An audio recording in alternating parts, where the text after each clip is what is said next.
She was singing in coffee houses when Bob Dylan was still unknown to most of America, and she kept singing through decades of fame, grief, and recovery that would have finished most people off entirely. Now, at 87 years old, Judy Collins has announced that it's finally time to say goodbye. And what she's said about why will stay with you long after this ends. Before we get into that farewell announcement, there's a personal loss you need to know about, because Collins has said it reshaped every song she performed from 1992 onward. Without understanding what she carried onto every stage for 33 consecutive years, the farewell tour doesn't land the way it deserves to. So let's go back to where this story starts, because the beginning of Judy Collins is the beginning of something that doesn't come along often. Greenwich Village in 1961 had a particular kind of electricity. Coffee houses full of acoustic guitars and young people who genuinely believed music could shift the direction of a country. Collins didn't walk into that world as a spectator. Born in Denver, Colorado on May 1st, 1939, she'd grown up as a classical piano prodigy, shaped early by her father, a blind radio personality and musician who gave her both her ear and her discipline. What the folk music scene offered her, though, ran deeper than concert halls ever had. A raw, unguarded truth tied directly to the civil rights movement that called louder than anything else. She picked up a guitar and stepped fully into that world. And what nobody expected was how quickly she'd become one of its defining forces, rather than simply one of its participants. Standing alongside Pete Seeger and sharing stages with Joan Baez, she was also among the first artists to record Bob Dylan's songs before most of the country knew his name, essentially carrying his writing to a generation ready to receive it. Her voice did something specific and unusual, a pure soprano that held enormous emotion without tipping into sentimentality, which meant the most devastating line in a lyric landed clean and without warning. And that's when the recordings came that would follow her for the rest of her life. In 1967, she put down Joni Mitchell's Both Sides Now, a song Mitchell had written but hadn't yet released, and Collins' version became the definitive one, climbing the charts and introducing Mitchell's name to a world that had no idea what was coming. 8 years later, her recording of Stephen Sondheim's Send in the Clowns took the Grammy Award for Song of the Year and reached well beyond folk music into anyone who had ever loved someone and then lost them entirely. Neither song originated with her, but she made each one feel as though it had always belonged to everybody. Across more than 6 decades, she released over 50 albums, wrote memoirs, painted, and turned up consistently for causes she believed in: mental health awareness, environmental issues, human rights. The voice held through all of it.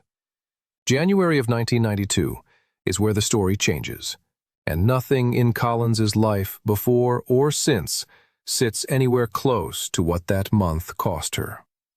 Clark Taylor, her only child, born in 1959 from her first marriage, died by suicide at 33 years old, and the ground dropped out entirely. Collins has spoken about this loss with a consistency and openness that most people in her position never find, doing it not once, but over and over across decades, in interviews, in her 2003 memoir, Sanity and Grace, a journey of suicide, survival, and strength, and through her sustained work in suicide prevention. She's described the first weeks after Clark's death as a kind of total shattering. Not merely grief, but the complete dissolution of everything she'd understood to be solid. The particular cruelty of losing someone to suicide, she's explained, is the questions that never fully leave, the guilt that survivors carry, the way the mind loops back endlessly, searching for the moment where the outcome could have gone differently. None of that has ever been softened in what she's shared publicly, because she came to understand that honesty was the only real path forward, and the only way to reach others walking the same road in silence. What she built from that grief is worth sitting with. Collins became a committed voice for suicide prevention, working with mental health organizations and speaking directly to bereaved families and survivors, putting her name and her platform behind the idea that the shame surrounding suicide costs real lives. She said that losing Clark didn't destroy her music. It transformed it, fundamentally and permanently, and that every performance since that January carries something of him inside it. When she sings Both Sides Now and reaches that line about not really knowing love at all, there's a layer of meaning in her delivery that only 33 years of carrying that kind of loss can put there. Alcoholism ran alongside some of the most productive and turbulent years of her career, and Collins has never shielded herself from that fact. She's written about it directly and discussed it openly in interviews, describing the way alcohol became a management strategy for the pressures of touring, of public life, of grief, of navigating an industry that rarely made things easy for women who wanted to operate on their own terms. The problem ran deep, and its hold lasted years. Getting sober changed the terms of everything, and she's maintained that sobriety for decades now. What she's said about it isn't a language of relief so much as the language of daily practice. Sobriety is something she tends carefully, the way a musician returns to an instrument every single morning.